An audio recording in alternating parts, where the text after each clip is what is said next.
in the next lesson, lesson 5 on simplest form. This is the lesson that I've noticed after looking at most of your papers that you're having the most difficulty with.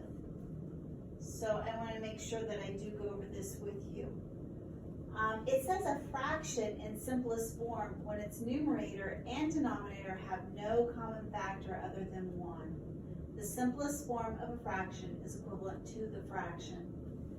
Now I will tell you that in the back of your interactive notebook, this wonderful prime marshmallow sheet activity that we did together will help you with this, this lesson, and I will show you why. In your example 1, it says there are 12 ingredients in a bread recipe. Esteban needs to buy 8 out of 12, or 8/12 of the ingredients. Write 8/12 in simplest form. To write a fraction in simplest form, divide both the numerator and the denominator by the greatest common factor. Sometimes you will see that listed as GCF, stands for greatest common factor. The greatest common factor is the greatest of the common factors of 2 or more numbers. And why I said this prime marshmallow sheet will help you, you will understand right now. It says find the common factors of 8 and 12. Factors of 8 are 1, 2, 4, and 8. Right here. The factors of 8 are 1, 2, 4, and 8. They listed them there for you. Factors of 12, 1, 2, 3, 4, 6, and 12. Factors of 12, we have them listed here on our sheet. So they want you to circle the greatest common factor. They want you to find the common factors. Well, they have 1 in common, so we're going to write 1. They have 2 in common, we're going to write 2. They have 4 in common, and those are the only numbers that they have in common. Now they want you to circle the greatest one. The 4 is the greatest number, it's the biggest. So, if you want to find simplest form, you find the greatest common factor, and then you divide the top number by that number and the bottom number by that number. So you're going to divide 8 by 4, and of course you get 2, and 12 divided by 4, which you get 3. So 8/12 in simplest form is actually 2/3. That's how you find simplest form. Now if you look at the back, we're going to go to guided practice. Write each fraction in simplest form. If it is in simplest form, write simplest form. So 2/4. The factors of 2 are 1 and 2. The factors of 4 are 1, 2, and 4. The greatest common factor that they have alike is the number 2. So you divide the top by 2 and the bottom by 2. 2 divided by 2 is 1, and 4 divided by 2 is 2. So 2/4 in simplest form will be 1/2. Now I'm going to show you a couple of different ways that you can do a fast and speedy way of getting the answer right off the bat. One of those examples is number 4. If you look at number 4, the fraction is 4/12. If I look at 4/12, I can automatically see that 4 goes into 12 evenly. I know that 4 times 3 is 12. So 4 is going to be the greatest common factor. So I'm going to go ahead and divide 4 by 4 and 12 by 4.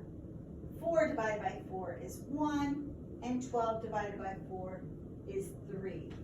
So 4/12 in simplest form is 1/3. Now knowing that, if I look at number 2, 6/10, does 6 go into 10 evenly? No, it does not. So I'm going to have to find the greatest common factor. I know that the factors of 6 are 1, 2, 3, and 6. The factors of 10 are 1, 2, 5, and 10. the greatest factor that they have alike is the 2. So I'm going to divide the top by 2 and the bottom by 2. 6 divided by 2 is 3, and 10 divided by 2 is 5. So the simplest form would be 6 of 6/10 would be 3/5. Notice that I'm getting smaller each time because simplest means the smallest. The smallest it'll go. So every time I'm trying to find simplest form, anytime I'm trying to find it, I'm going to be dividing. You're going to divide. Let's look at 5/6. The factors of 5 are 1 and 5. The factors for 6 are 1, 2, 3, and 6.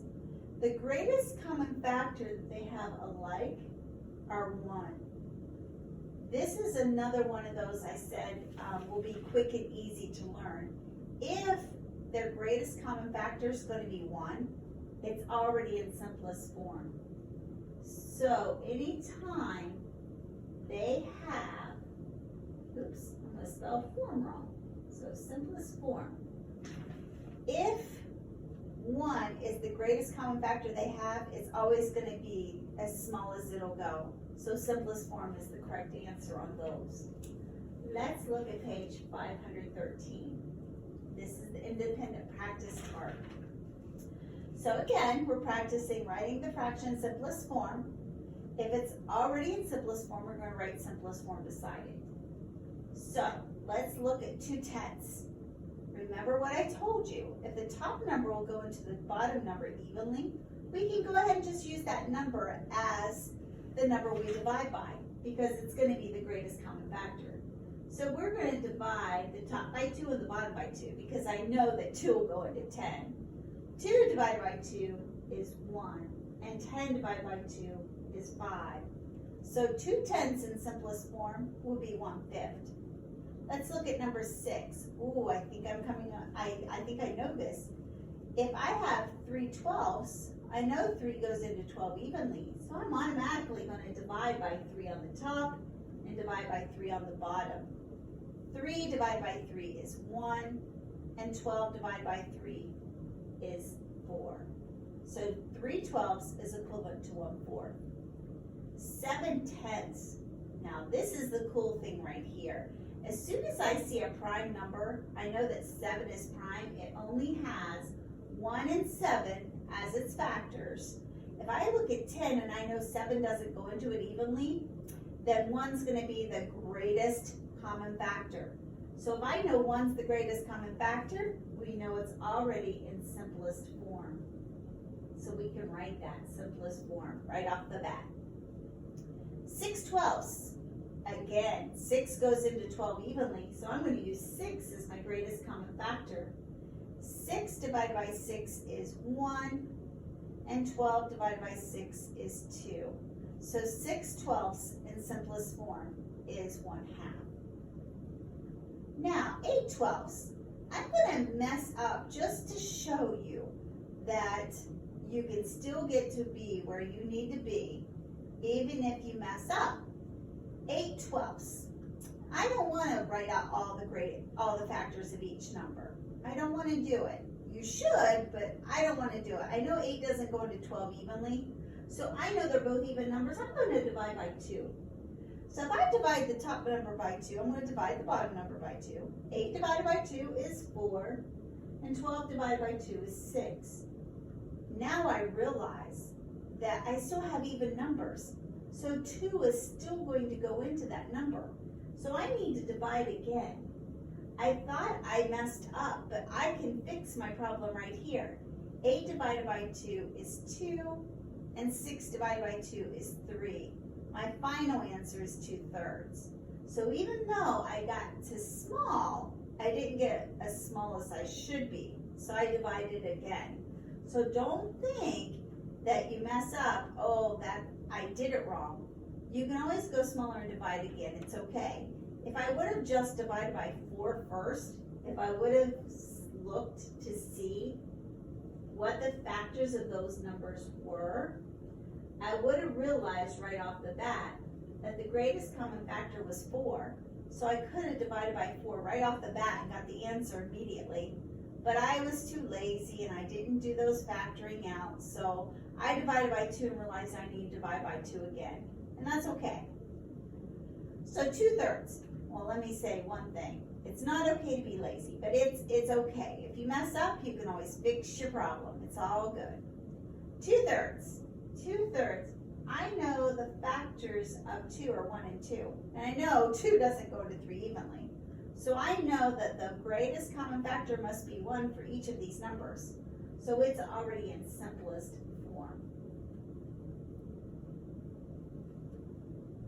8/10.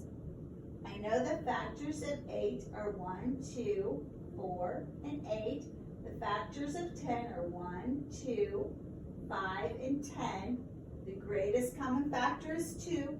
So I'm just going to go ahead and divide by 2 on the top and divide the bottom by 2. 8 divided by 2 is 4. 10 divided by 2 is 5. So simplest form will be 4/5. 5/10. Most of you will look at this and know right away what the answer is. But remember, I can look at the top number, and if it goes into the bottom number evenly, it's the greatest common factor. Well, I know 5 goes into 10, so I'm going to divide by 5 on the top and divide by 5 on the bottom. 5 divided by 5 is 1, and 10 divided by 5 is 2. So 5/10 is equivalent to 1/2. 3/4. 3/4. I know the factors of 3 are 1 and 3. It's a prime number. So I know that the greatest common factor for both those numbers must be 1. So it must already be in simplest form. And look, I think I have a pattern. Look at this, simplest form, simplest form, simplest form. Let's see if maybe we can change this pattern out. 4/5. Factors of 4 are 1, 2, and 4. Factors of 5, it's a prime number, 1 and 5. I already know that the greatest common factor is 1, so it must be in simplest form. And we messed up our streak there, didn't we? 1/2. I will tell you right now, if the top number is a 1, it's already in simplest form. So that'll help you out too. That's another little clue. If the top number is a 1, it's as small as it'll go, because the greatest common factor has to be 1. 1 divided by 1 is 1, 2 divided by 1 is 2. It's in simplest form. 1/2 is simplest form. 4/8. 4/8. Does 4 go into 8? It sure does. So I'm going to divide the top by 4 and the bottom by 4. 4 divided by 4 is 1. 8 divided by 4 is 2. 4/8 is equivalent to 1/2. And most of you probably could have seen that. Oh, I love these kind of problems. I love, love, love these kind of problems. First off, I'm going to use my skill I already know from morning work, and I'm going to make this number smaller. I can take those 2 zeros off, right there, the 2 end zeros.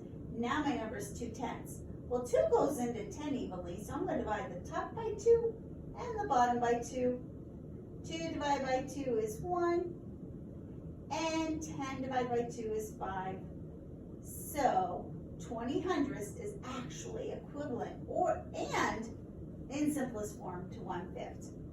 Now, if you already knew that, oh, I know that 20 goes into 100 evenly, you could have done 20 divided by 20 and 100 divided by 20.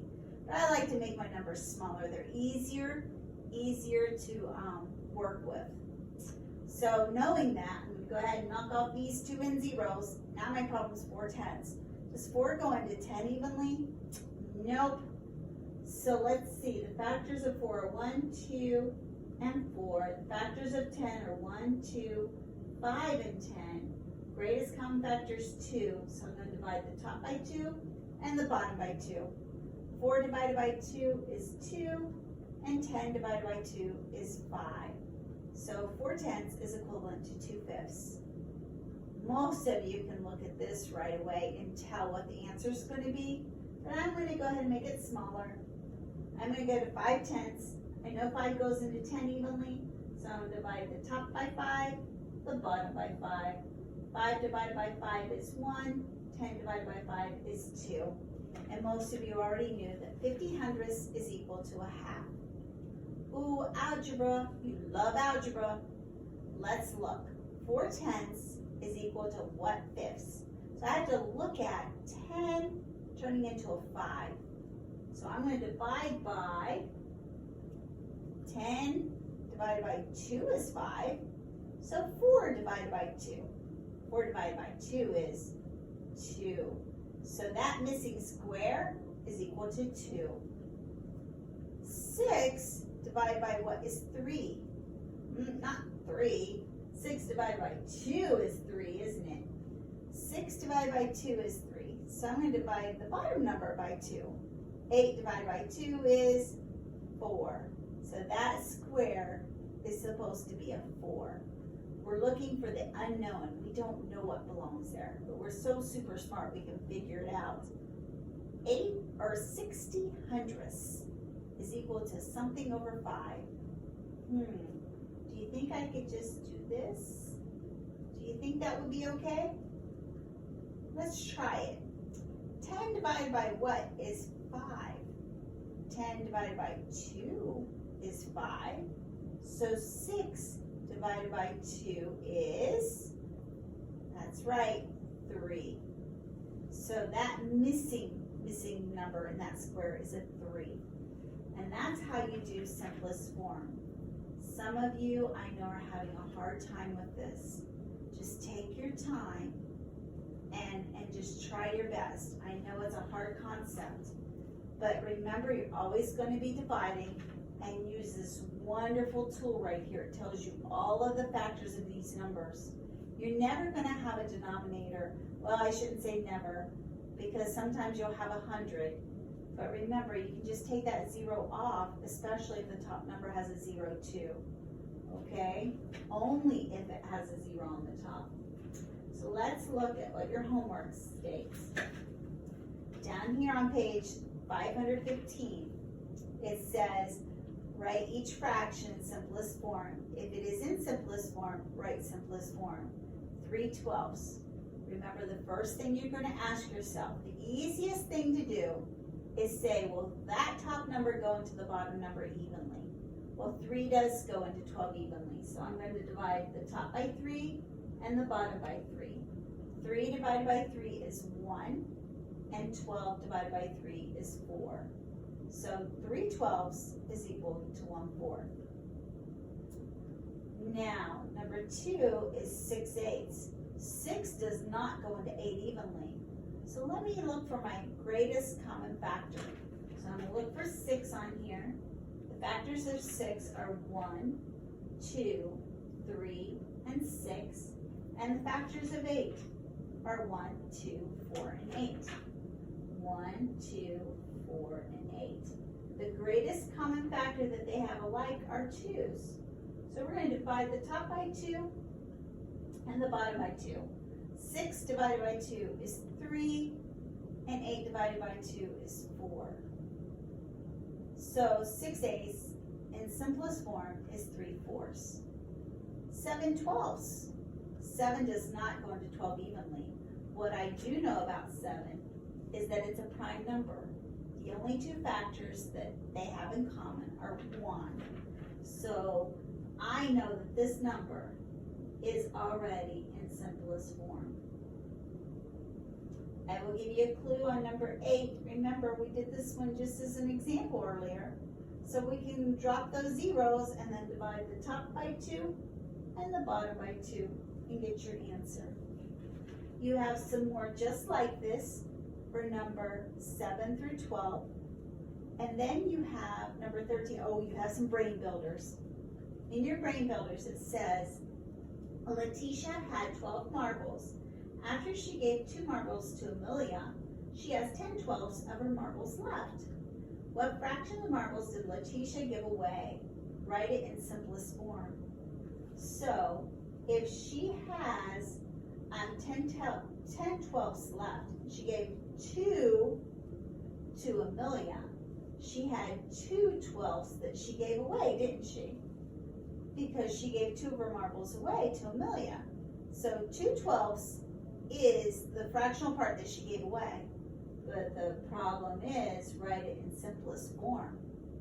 So, knowing that they're both even numbers and that 2 will go into 12, we're going to divide the top by 2 and the bottom by 2. And 2 divided by 2 is 1. And 12 divided by 2 is 6. So 1/6 is your final answer. Number 14. Oh, I love having these names in here. Amelia, I miss you. That's from Mrs. Brown's class. And now we have Ryan. And Ryan is from Mrs. Farrell's class. I miss you too, Ryan. Ryan has 8 kittens. 2 are white. Julie has 4 kittens. The fraction of kittens that are not white is the same for Ryan and Julie. What fraction of Julie's kittens are not white? Write in simplest form. This might sound confusing, but it says that Ryan has 8 kittens altogether, right? 2 are white. It wants to know, it says the fraction of kittens that are not white is the same for Ryan and Julie. So if Ryan has 8 kittens and 2 are white, and they want to know which ones are not white, well, 8 take away 2 is 6. So Ryan has 6 eggs that are not white, right? Julie has 4 kittens. The fraction of kittens that are not white is the same for Ryan and Julie. What fraction of Julie's kittens are not white?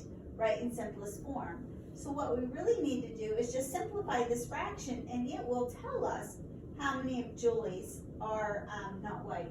So let's see. The greatest common factor for 6 and 8. The factors of 6 are 1, 2, 3, and 6. And 1, 2,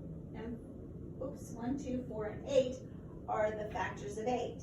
So the greatest common factor they have alike is 2. So we're going to divide 2 and 2. And 6 divided by 2 is 3. And 8 divided by 2 is 4. So, let's see. What fraction of Julie's kittens are not white? 3/4 of her kittens are not white. 3/4 are not white.